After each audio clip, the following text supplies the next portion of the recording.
In a land of myth and a time of magic, the destiny of a great kingdom rests on the shoulders of a young boy. His name, Merlin.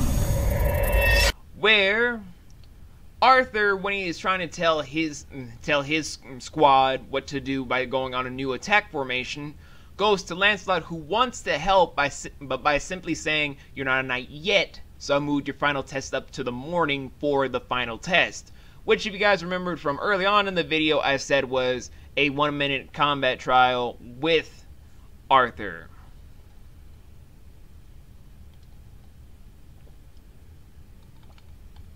So the next morning, bright and early, I'm guessing after the morning dew is on the grass, or like maybe 6 in the morning, I don't know what time is in this show, Arthur and Lancelot begin their second fight in the series. And I say in the series because, believe it or not, it happens more than once.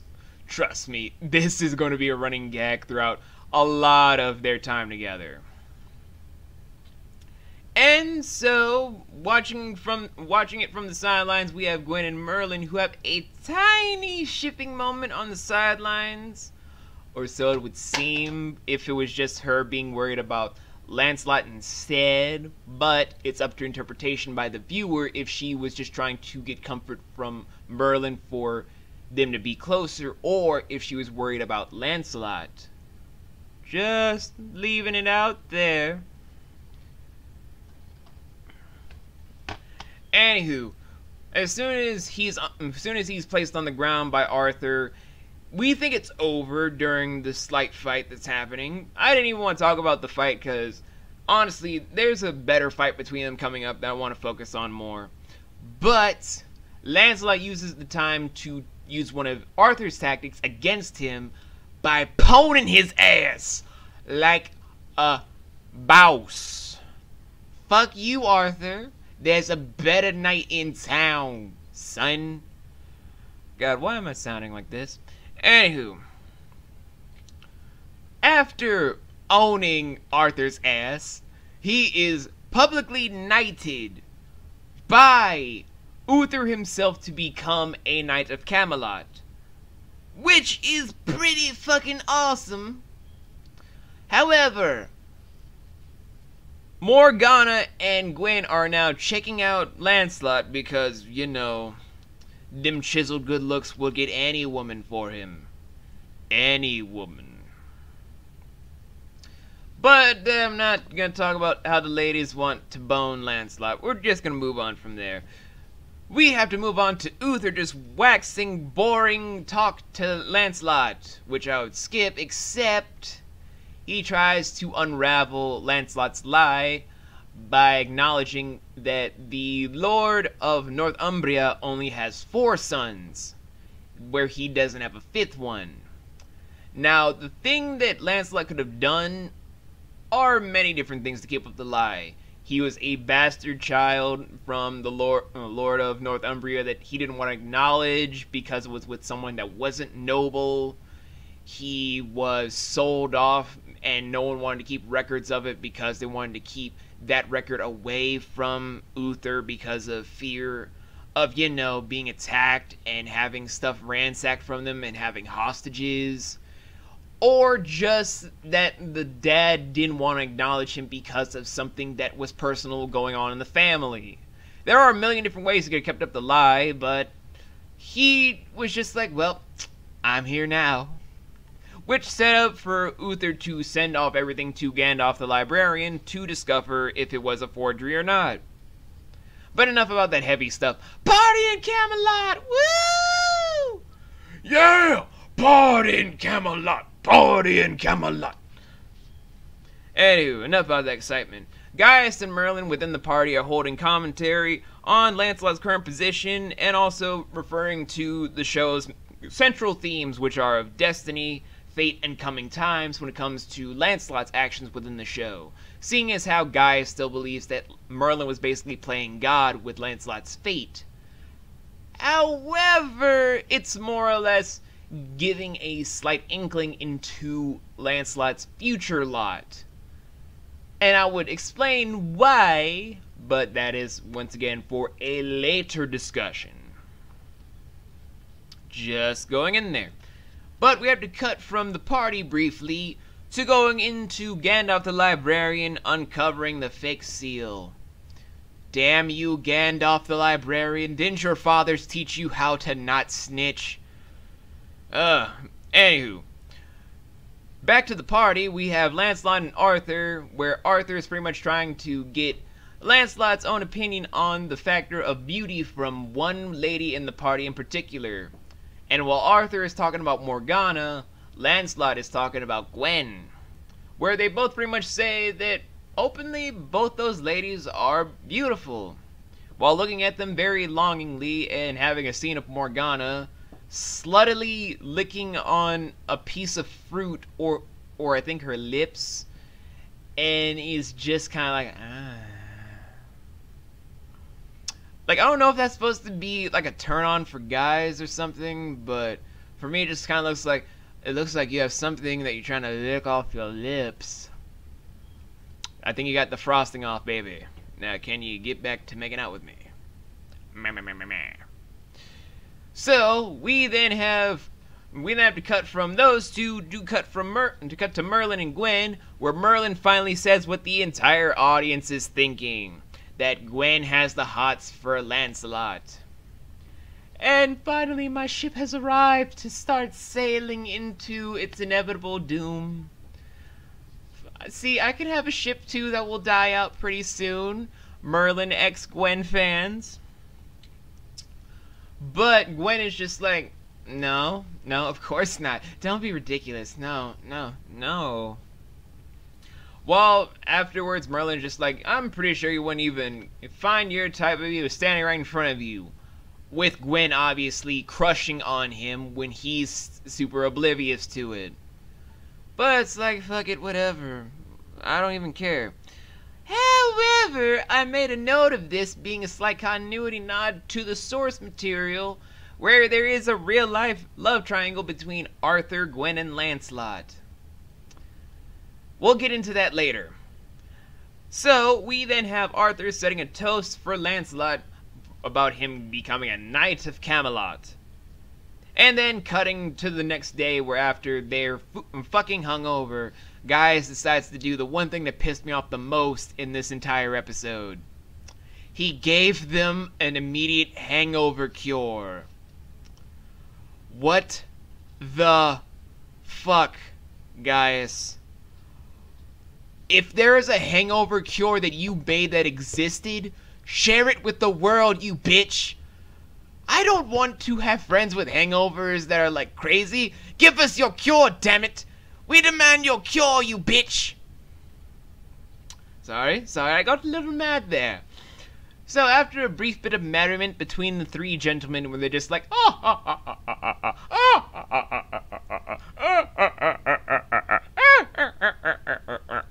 that creepy laugh moment I do right now. The knights are pretty much just like, allow me to illustrate it for you. It is like, whoosh, open up your door. We need to see Lancelot right away. And you pretty much like, bruh, this isn't LAPD. You can't just bust through the door. You are not the Los Angeles Police Department. Knock on the door like everyone else. Fucking crazy.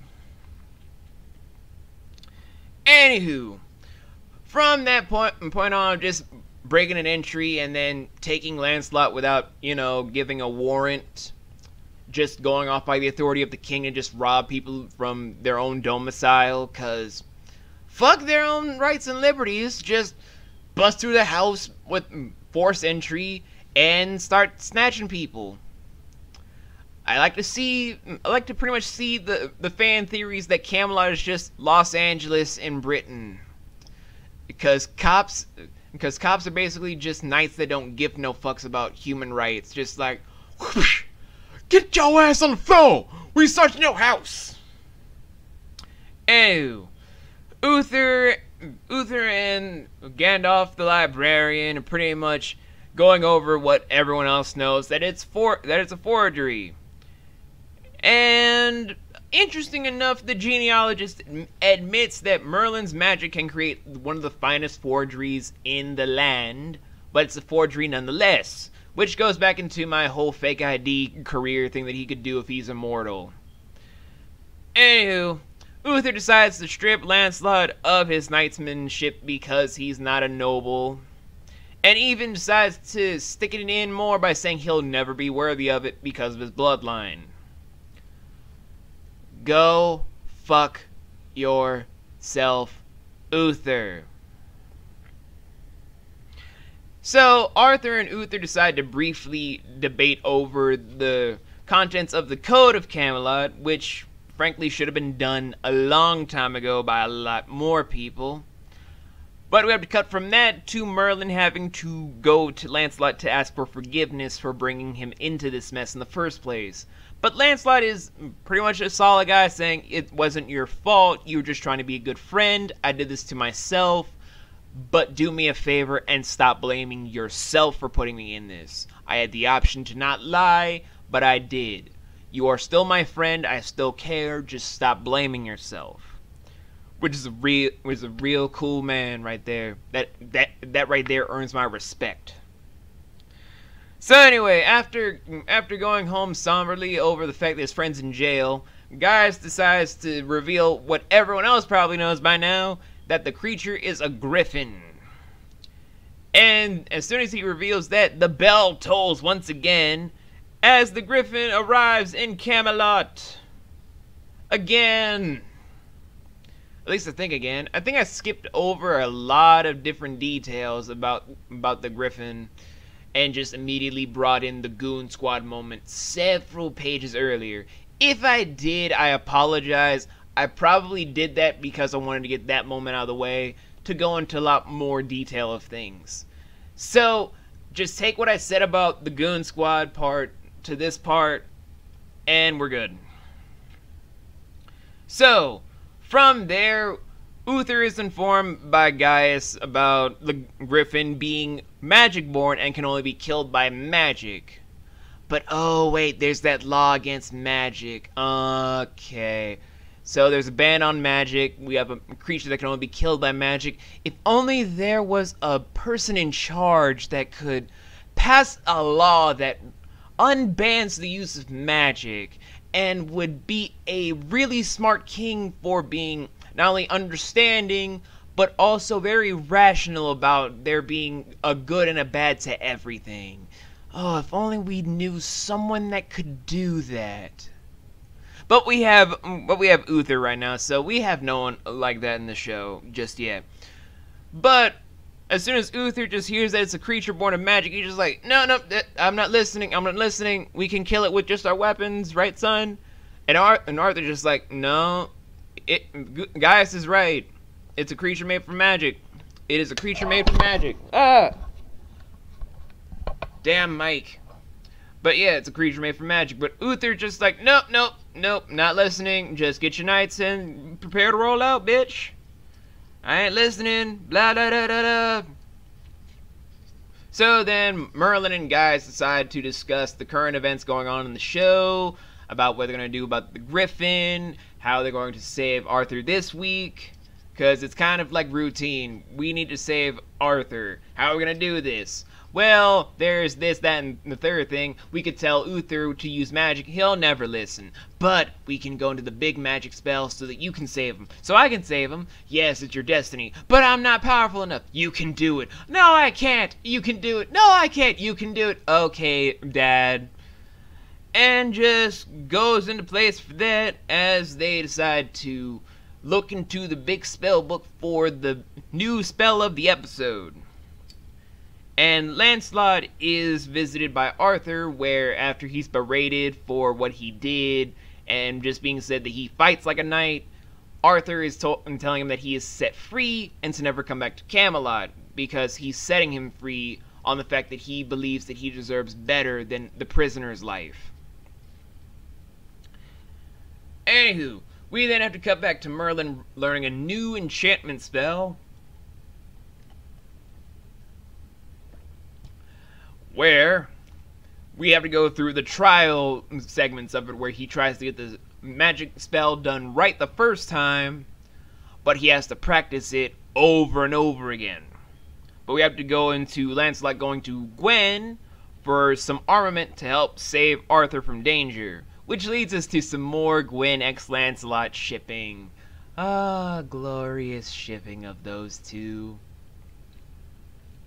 So, after about a 2-hour delay about when they were going to get ready, Arthur and his goon squad are ready to roll out and just book it with Merlin and Lancelot following right behind them, just ready to take action. And as soon as Arthur and his knights arrive to face the Griffin once more, we then have to cut to them being off-screen fighting, where as soon as Merlin and Lancelot just ride in, we just hear a lot of fighting and a lot of people screaming in pain and agony. And then we have to see Merlin and Lancelot coming across the scene, seeing that they are all taken out like little bitches. Because Daddy Uther was like, we don't need magic to save us from this magic creature that can only be killed by magic. We're men, damn it! We do not need to use actual people to help us save our life and society. We can do this the hard-headed way. Anywho, Lancelot, once he sees the Griffin still there, decides to prepare himself to charge straight towards the Griffin. But Merlin is like, no. It's time to put this spell into action to make sure Lancelot gets this thing done.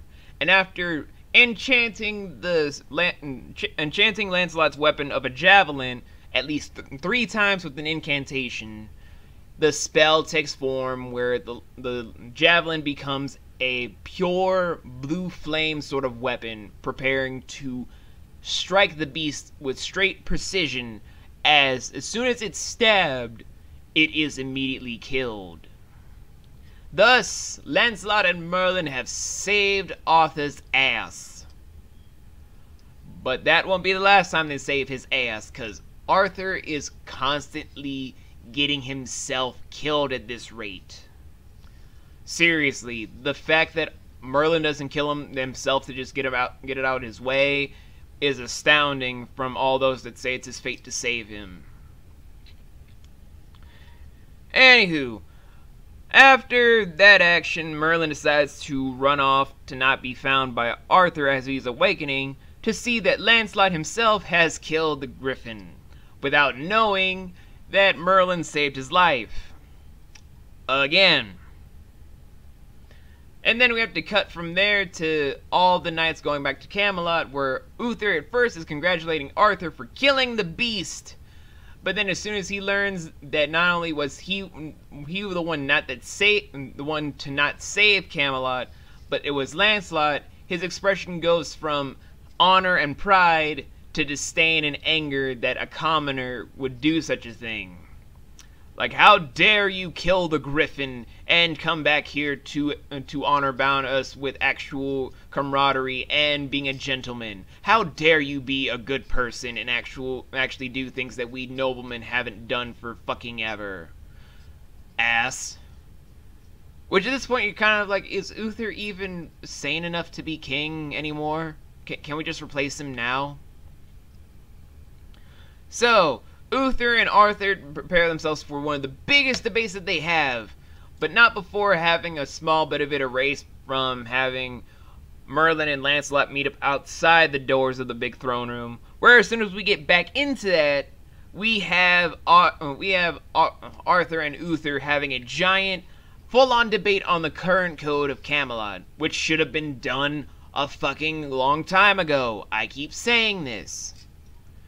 However, we do have one of Arthur's own mature moments finally blossoming in from this episode, where he's saying what the audience has been thinking along with every other character in the show. The code that Uther established is faulty, but Uther is too hung up on himself to realize this.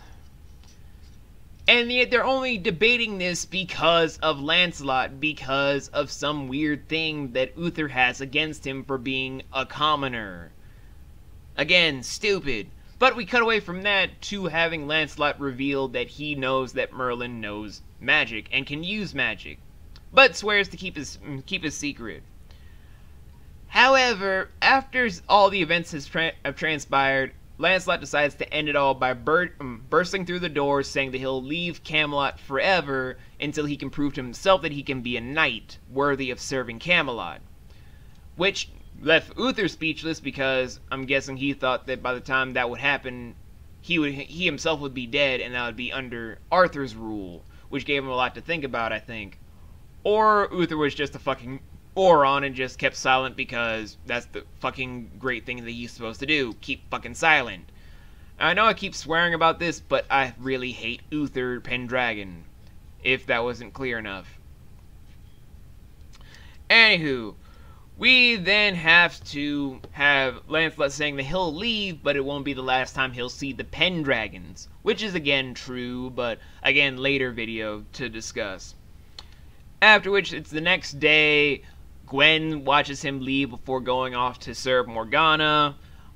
Merlin and Gaius watch him leave while doing the final commentary on the episode, and even of Gaius saying that their fates were intertwined with one another, of how Merlin met Lancelot, and how their fates intertwined together to form what happened in the show. Which is a very fascinating thing to dive into later on, I will admit to that. And yet the whole episode ends with Merlin saying that he'll see Lancelot again someday, as the camera pans to Lancelot leaving Camelot for now, and then back to the castle as it fades to black. So my final thoughts with episode 5, Lancelot. Well, from this entire rambling that I'm sure spanned almost a full hour with you guys, I'm sorry about this. I have a lot to talk about with this episode. It is one of my favorites because of what it does for duality, source material things, and what it does for later on in the show. I would like to divulge into more with this, but not a lot of people watch Merlin enough to understand why I'm saying this. So allow me to just break it down for you guys like an actual critic. The storyline for this was incredible. How they had the establishing monster was a good premise, and what they did with the new character that not a lot of people have known about or even heard about from Arthurian lore was tremendous. How they tried to handle all the new shipping moments, how they tried to handle the combat and moments in it, the CGI effects with the griffin itself in the show, the new magic spell that Merlin used along with demonstrating his own thing with forgery, introducing a whole new thing with world building. Lancelot itself was such a tremendous episode, what it did for Merlin itself, that it's quite frankly mind-boggling that not a lot of people analyze this episode in order to see how good it was for the concept within the show, about how it wanted everything to divulge more and more into what the whole fate of Merlin and Arthur is within Camelot itself for the entire spectrum of things. And I think that's the biggest problem. Not a lot of people give this show enough credit within this episode for what it does for groundwork, and what it does more for other characters that are intertwined with Merlin and Arthur in the long run. But we'll save all of the rest of the stuff for other shorter videos as we prepare for next week, as we deal with the episode A Remedy to Cure All Ills. So thank you guys for watching the super long episode. I apologize for taking up so much of your time to do backstory things, other notes stuff, and even my own personal commentary on some moments within the show. Next time it'll be a shorter video with just all the facts, all the notes, and I hope you guys enjoy that one as much as you enjoyed this one. So, peace, take care, be cool, stay stylish, and I'll see you guys later on.